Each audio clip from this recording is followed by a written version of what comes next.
Kita tak boleh dapat maklumat melainkan apa yang disampaikan oleh junjungan besar Nabi SAW. Benda sam'iyat, benda akidah kita tak boleh mereka-reka. Siapa cerita kat kita yang sakaratul maut itu sakit? Tak ada, Nabi yang cerita. Tuan-tuan boleh tanya orang tengah sakaratul maut, tanya pengalaman dia, Haji tengah sakit ke? Dia tak jawab. Siapa cerita kat kita kata sakaratul maut seperti diriwayatkan oleh Abu Hurairah. Abu Hurairah tanya Nabi, ya Rasulullah, sakit tak sakit? Nabi bagi tahu, kamu ambil daun sutera, kain sutera. Kain sutera tu lempar dekat pokok duri, kemudian kamu tarik pokok kain itu, maka kain-kain cebisan yang melekat dekat duri-duri itulah umpama sakitnya roh keluar daripada jasad. Kita tak tahu, Nabi cerita. Nabi cerita. Sama ayat. Ibnu Mas'ud bertanya kepada Nabi SAW. Ibnu Abbas tanya Nabi, sakit tak sakit? Nabi kata umpama 300 tusukan pedang. 300 tusukan pedang. Tuan-tuan pernah dengar hadis tentang Ja'far bin Abi Talib, perang Mu'tah?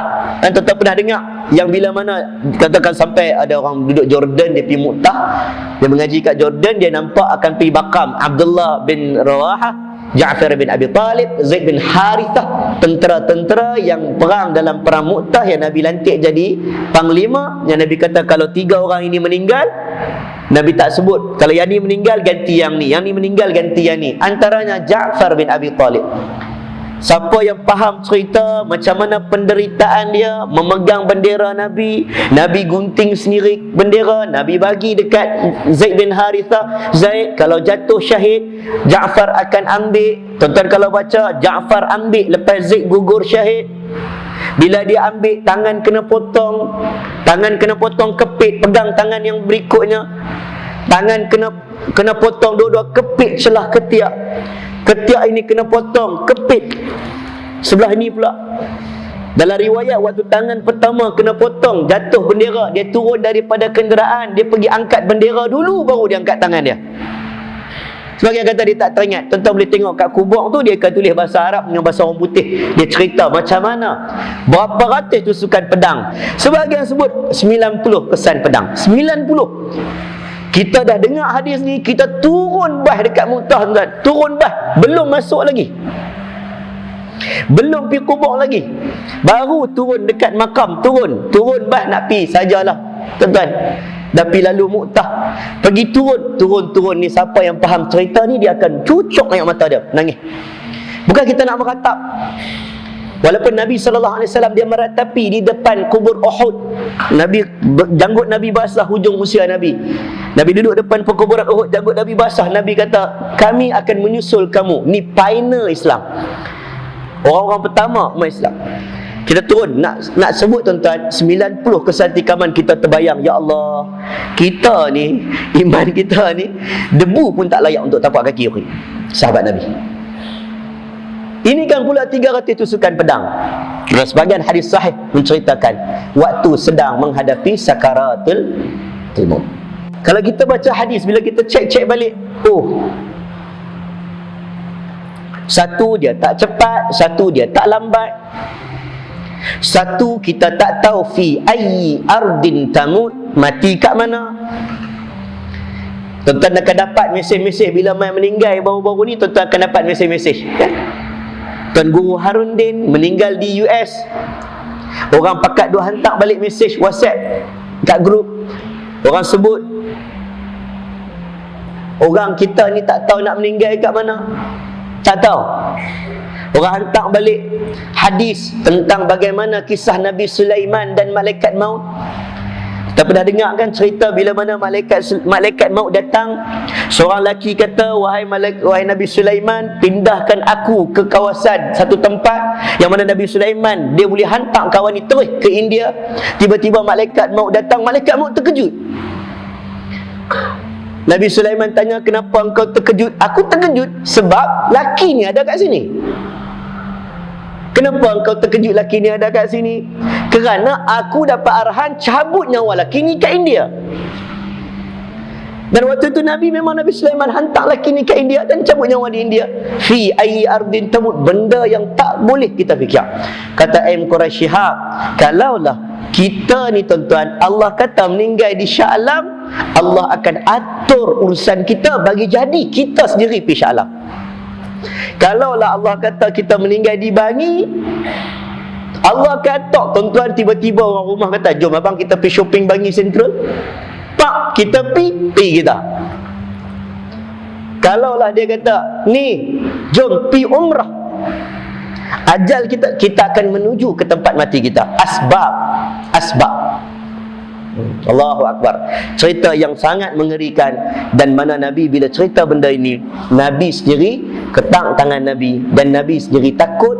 Bahkan sahabat Nabi macam Uthman bin Affan, bila cerita tentang mati dan barzakh, kita akan kupas barzakh ini apa? Saya kupas secara ringkas.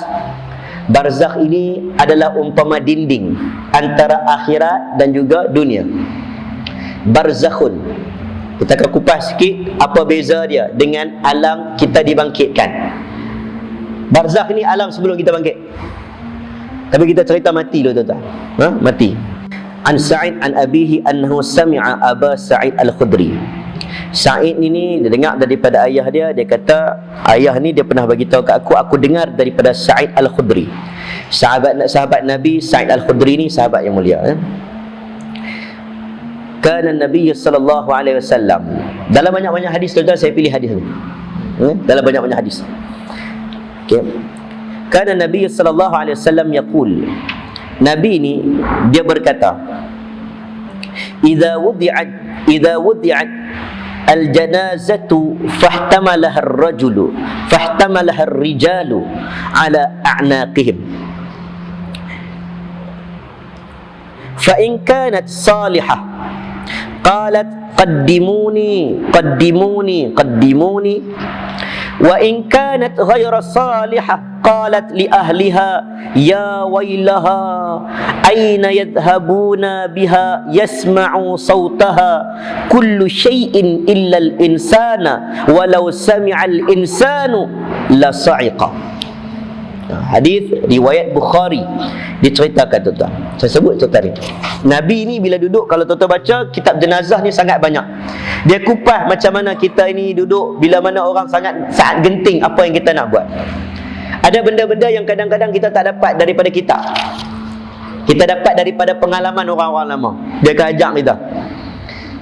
Dan kita jadi imam muda, kadang-kadang kita tak tahu kita kena mengaji dengan imam-imam lama. Dia akan panggil, Ustaz Ashraf jom. Lepas tu duduk kat senyum besi, jom ikut. Ni ada orang panggil ni, dia panggil saya. Main tengok mak dia dah mula dah. Mak dia dah mula lorat. Orang Kedah kata lorat. Balik dah nak oi, mak dah lorat dah ni. Balik. Kita pun pergi, dia kata kat flat, Ustaz pergi naik. Kita pergi naik sekali tuan-tuan, dan dia akan ajak kita. Bila mai tengok, dia kata, Ustaz ni ada jenazah, nampak tak? Dia tunjuk, yang ni tak ada dalam kitab Ustaz. Yang ni kitab-kitab dalam sebut secara jelas oleh Nabi tidak ada, tapi tanda-tanda ada. Ustaz mai tengok, ni kaki ni bila dah balik, bila dah baring, tuan-tuan bayangkan tengah dah pacak, dia akan jatuh. Ustaz tengok kaki ni jatuh ni Ustaz. Gitu.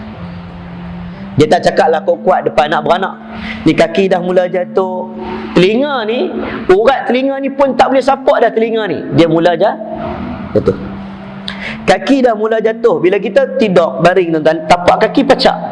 Tapak kaki dah tak boleh. Urat tu tak support dah. Panggil anak beranak. Roh ini dia akan keluar. Dan dia akan keluar ke kerongkongan. Sebab Nabi sebut tempat terakhir yang tak boleh taubat fi gharghar. Tak boleh, habis dah. Tapi kalau dia nak main, dan tuan-tuan akan dengar dia akan keluar ke atas, betul tak? Dia akan keluar, bila dia keluar ini, ada hadis Sahih Muslim menyebut tutuplah matanya. Apa maksud tutup mata? Dia akan tengok rohnya keluar. Maksudnya dia tak akan keluar ke kaki. Dia daripada kaki naik ke atas. Dia akan tengok